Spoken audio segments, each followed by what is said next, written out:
साहिवाल की एक ऐसी दुकान पर मौजूद हैं। बर्फी तो पूरी दुनिया में मशहूर है ही है, इसके साथ इनका जो घी है वो भी बहुत ज़्यादा फेमस है। इनका कहना है कि इनकी जो बर्फी है वो दूसरे ममालिक में भी भेजी जाती है और पाकिस्तान में भी हर जगह जो है भेजी जाती है। वहाँ जो सियासतदान हैं, पॉलिटिशियंस हैं, वो भी बहुत सारे जो हैं वो इस बर्फी को खा चुके हैं। मेरे साथ दुकान के जो ऑनर हैं वो मौजूद है, इनसे बात करते हैं।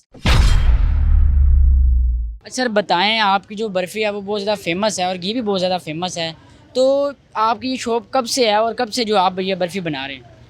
अल्हम्दुलिल्लाह हम ये बर्फ़ी 1965 से पहले बना रहे हैं। मेरे वालिद साहब थे, अब हम इंशाल्लाह। ये बात है ईमानदारी की। अल्हम्दुलिल्लाह हम ईमानदारी से काम करते हैं, वो काम नहीं करना चाहते। मेरे वालिद के नाम पे कोई दफा लगे, बरकत डालने वाला, जैकेट डालने वाला मेरा रब है। हम नियत से काम करते हैं और अल्लाह जैकेट डाल रहा है। हमारा कोई कमाल नहीं, ये मेरे रब का सोने का कमाल है। ये बर्फ़ी तो हर जगह ही बनती है, लेकिन साहिवाल की बर्फ़ी जो है वो हर कोई खाना चाहता है। हमारे सियासतदान भी खा चुके हैं, तो कौन कौन से सियासतदान हैं जो इस बर्फ़ी को चख चुके हैं?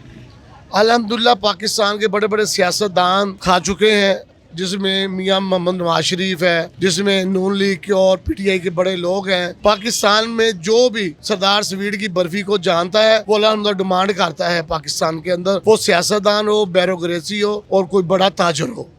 बर्फ़ी तो फेमस है, इसके अलावा आपका घी जो है बहुत ज़्यादा फेमस है। लोग कहते हैं कि ये घी बहुत खालस है, तो उसके बारे में आप क्या कहते हैं? मैं एक बात भूल गया, जो मेरे कायद हैं हाफिज मोहम्मद सईद, अल्हम्दुलिल्लाह वो बहुत पसंद करते हैं हमारी कलाकंद और बर्फी को। जो आप घी की बात कर रहे हैं, घी मैंने शुरू किया अपने वालिद साहब के नाम से, सरदार देसी घी। इसका हमने जो मोटो रखा है, उसका मोटो है देश का देसी। देसी ऐसा, दादी के हाथ जैसा। ऐसे मैंने घी बनाया जो दादी के हाथ जैसा हो, जो पुरानी हमारी बुजुर्ग माएँ बनाती थी, तो उसी जैसा हमने चाटी का ये घी बनाया है। अल्हम्दुलिल्लाह मैंने 1 साल इस पर रिसर्च की है, उसके बाद ये मैंने घी बनाया है। मैं गारंटी से कहता हूँ कि पाकिस्तान के अंदर बल्कि पूरी दुनिया के अंदर ऐसा घी कोई नहीं बना सकता।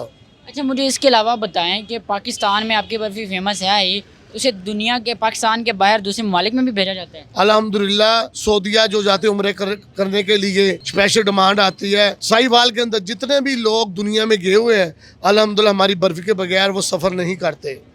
अच्छा इसके अलावा सर बताएं कि क्या सरदार जो स्वीट्स एंड बेकर्स है, इसकी कोई और ब्रांच भी है पाकिस्तान में कहीं, या आगे ब्रांचेस बनाने का इरादा है? अल्हम्दुलिल्लाह जी, मेरी साहिवाल में 5 ब्रांचें हैं। जीडी रोड पे है, सिविल हॉस्पिटल के सामने है, कॉम्पिटेंस चौक में है और एक अपना जहाज ग्राउंड में है। अल्हम्दुलिल्लाह मैंने G11 मरकज में इस्लामाबाद मैंने शॉप खोली है और लाहौर में अब इंशाल्लाह भी काम कर रहे हैं। मेरा इरादा है इंशाल्लाह के पाकिस्तान में खोलेंगे और लोगों को ये शऊर देंगे कि खालस चीज़ क्या होती है, ये हम बताएंगे इंशाल्लाह इसका ज़ायका। बहुत सारे लोग होते हैं वो अपने इस तरह का जो बिज़नेस है वो स्टार्ट करते हैं, लेकिन वो उसमें बेईमानी करते हैं जो कि इस्लाम में सख्त हराम करार दी गई है, तो उनको आपका क्या पैगाम है?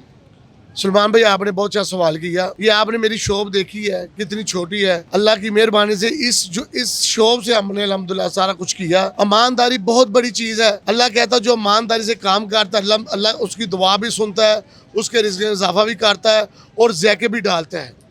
इसके अलावा आप इलेक्शन भी लड़ते हैं, तो इलेक्शन जीत कर जो है क्या नज़रिया अवाम के लिए क्या करना चाहते हैं? इंशाल्लाह अल्लाह ने मौका दिया, जो अवाम के मसाइल है इंशाल्लाह पाकिस्तान मरकजी मुस्लिम लीग इंशाल्लाह दूर करेगी। हम तो बगैर हुकूमत के भी हम पाकिस्तान में काम कर रहे हैं। थरपारकर में हमने कुएं लगाए हैं, 4200 कुआं लगाया हमने, जो 1800 कुआं हमने हिंदुओं की घोट में लगाया और बाकी कुएं मुसलमानों की घोट में। हम तो काम कर रहे हैं, अल्हम्दुलिल्लाह हमारी जमात काम कर रही है, हम तो करते रहना। हमारा मसल जीतना और हारना नहीं, हम तो जीते हैं। हमारी जो सियासत है वो खिदमत इंसानियत है। जी नाज़रीन, जैसे कि आपने इनकी बात सुनकर कहना है कि जो बिज़नेस है, जितनी भी इनके पास आज तरक्की है, वो सारी ईमानदारी का नतीजा है। देश का देसी ऐसा, दादी के हाथ जैसा। तो हमें भी चाहिए, हम अपना कोई भी बिज़नेस करते हैं तो उसमें हम ईमानदारी दिखाएं, ना कि बेईमानी करें। हमें ईमानदारी से काम करना चाहिए, हमें उसका सिला भी मिलेगा।